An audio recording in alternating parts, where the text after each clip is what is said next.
360 TV में मैं हूं आपके साथ अनन्या ठाकुर। चलिए शुरुआत करते हैं आज की अहम खबर से। आज हम चर्चा करेंगे भारत में लागू हुए 4 नए श्रम कोड के बारे में और यह देखेंगे कि ये ट्रेड यूनियनों और मजदूरों पर किस तरह का असर डालेंगे। 21 नवंबर 2025 से केंद्र सरकार ने 4 नए श्रम कोड लागू किए। इन चारों कोड्स ने पुराने कई श्रम कानूनों को बदल दिया है। 4 नए labour codes on wages, industrial relations code, code on social security, occupational safety, health and working conditions code.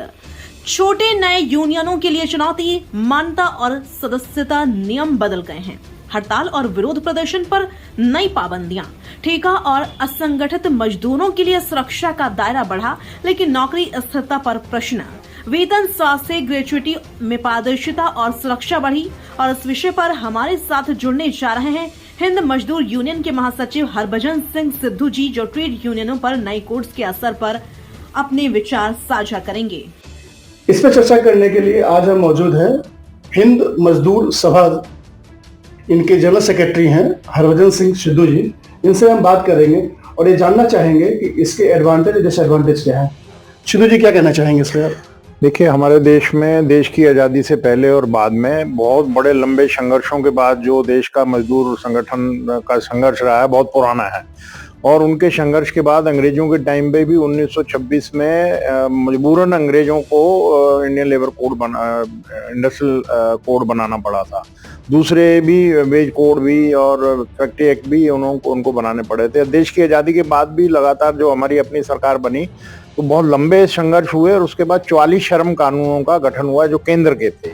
और बाकी स्टेटों के जो सारे मिलाकर 100 के करीब उनके अपने स्टेट को भी पावर है, क्योंकि कंक्रीट लिस्ट में है तो इसलिए स्टेट की अपनी पावर है।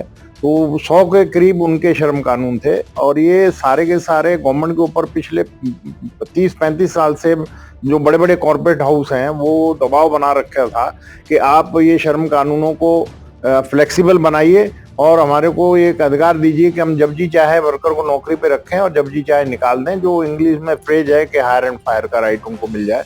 तो सरकारें पहले वाली कोशिश कर रही थी कि इसको उनकी दबाव में काम करें, परंतु वो कामयाब नहीं हुए। परंतु इस सरकार पर उनका दबाव पूरा बन गया, क्योंकि इनको इन्वेस्टमेंट चाहिए, विदेशी कंपनियों को भी देश में लाना है इनको, और देश के भी बड़े बड़े जो घराने हैं, कॉर्पोरेट घराने हैं, उनकी भी इन्वेस्टमेंट मांगनी थी।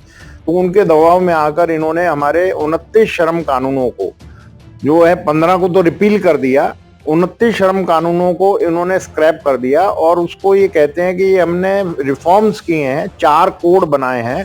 उन 4 कोड के जरिए सरकार ये बोलती है कि वर्कर को फायदा होगा, वर्कर को सुविधा हो जाएगी, उसको अपॉइंटमेंट लेटर मिल जाएगा, उसको नेशनल वेज मिल जाएगा। परंतु अगर आप वेज कोड पढ़ें तो उसमें 15,000 रुपये तक का ही वर्कर कवर होगा, उससे ऊपर वाला जो है उसमें कवर नहीं होगा। वर्कर की डेफिनेशन जो है वेज से वो 15,000 रुपये की सीलिंग है।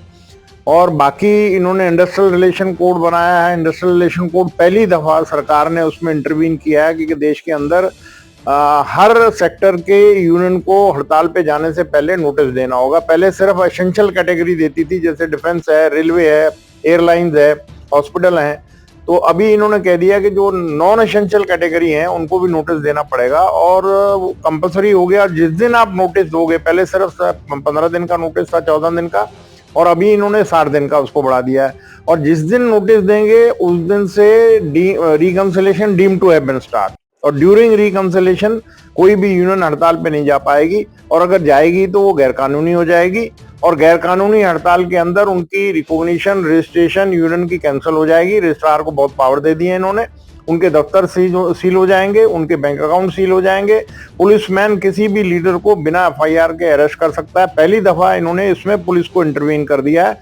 और गैरकानूनी हड़ताल के अंदर इन्होंने वर्कर के ऊपर और यूनियन के ऊपर फाइन कर दिया है 20,000 रुपए से लेकर 2 लाख रुपए तक का जुर्माना, 2 महीने से लेकर 6 महीने की कैद, और दोनों इकट्ठी भी हो सकती हैं। तो इस हालात के अंदर हमारे जो फंडामेंटल राइट हैं, ये वर्कर का फंडामेंटल राइट है, वो काम को करने से मना कर सकता है, ये उसका राइट है। परंतु इन्होंने उसके ऊपर भी बंदिश लगा दी है। और काम के घंटे इन्होंने मालिक की पहले डिमांड थी कि भी हमारे को 8 घंटे नहीं, हम 10 घंटे, 12 घंटे, 14 घंटे, जितनी भी देर काम ले सकें वो हमारे को छूट होनी चाहिए। तो अभी इन्होंने उसमें वो भी छूट दे दी है।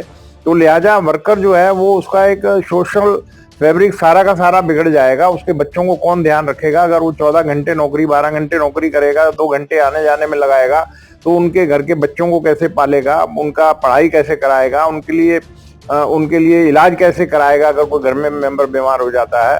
तो वो just like a force labour, बंधुआ मजदूर हमारे देश में कानूनी तौर पर गैर कानूनी है। कोई भी किसी वर्कर को बंधुआ मजदूर नहीं रख सकता है, परंतु सरकार ने अभी फिक्स टर्म अपॉइंटमेंट इशू कर दिया है। फिक्स टर्म अपॉइंटमेंट में पार्लियामेंट से इन्होंने एक्ट बना दिया है और उसके अंदर ये कह दिया है कि मालिक और मजदूर का आपस में MOU साइन होगा, मेमोरेंडम ऑफ अंडरस्टैंडिंग साइन हो जाएगा और वो प्रस्ताव में लिखेंगे कितना पैसा देना है, कितना काम कराना है। तो उसमें यूनियन बनाने का अधिकार खत्म, फ्रीडम ऑफ एसोसिएशन सीधी की सीधी गई। और फिर उसमें जो यूनियन बैठकर सैलरी तय करती है, वेज तय करती है, ड्यूटी के घंटे तय करती है, ट्रांसपोर्ट अलाउंस को तय करती है, सिटी अलाउंस तय करती है, नाइट ड्यूटी अलाउंस तय करती है, पेंशन के बारे में बातचीत होती है, उसको सामूहिक सौदेबाजी बोलते हैं, कलेक्टिव बार्गेनिंग। और जब MOU साइन हो रहे हैं एम्प्लॉय और एम्प्लॉयर में, उसमें सामूहिक सौदेबाजी का सवाल ही पैदा नहीं, वो 2 आदमियों में आपस में तय हुआ। तो लिहाजा उनका जो फंडामेंटल राइट है, इंटरनेशनल लेबर स्टैंडर्ड है, वो कलेक्टिव बार्गेनिंग खत्म। ये ILO की कन्वेंशन है 87 फ्रीडम ऑफ एसोसिएशन और 98 जो है वो कलेक्टिव बार्गेनिंग की है। और ILO की एक कन्वेंशन है 144, उसमें यह है कि त्रिपक्षीय वार्ता हर हालत में सरकार को करनी चाहिए। इंडियन लेबर कॉन्फ्रेंस हर साल बुलाते हैं, परंतु पिछले 2015 के बाद सरकार ने कोई भी इंडियन लेबर कॉन्फ्रेंस नहीं बुलाई है। हमारा कहना यही है कि अगर आपको लेबर लॉज में रिफॉर्म लाने हैं तो आप त्रिपक्षीय वार्ता के अंदर लेके जाइए, वहां पर उस पर बहस होने दीजिए, कमेटियां बनाइए, उसके जो रिकमेंडेशन आएगी वो सरकार उसको लागू करेगी। परंतु उसको ये नहीं बुला रहे और ये थ्रू पार्लियामेंट से। और जब ये कानून इन्होंने पास किए हैं उस वक्त पूरे देश को मालूम है कि भाई हमारे किसानों के भी 3 बिल आए थे और पहली दफा दुनिया का रिकॉर्ड बना के सारे किसान पंजाब से, हरियाणा से, यूपी से, राजस्थान से वो बॉर्डरों के ऊपर बैठ गए हजारों की तादाद में और 1 साल से ज्यादा वो बैठे रहे। उनके अंदर 750 के करीब किसान उस धरनों में मारे गए और उनके अभी के लिए इजाजत दीजिए, लेकिन जल्द मिलेंगे आपसे एक ऐसी बड़ी खबर के साथ। तब तक के लिए देखते रहिए भारत न्यूज 360 टीवी, सच का सफर हर दिल तक।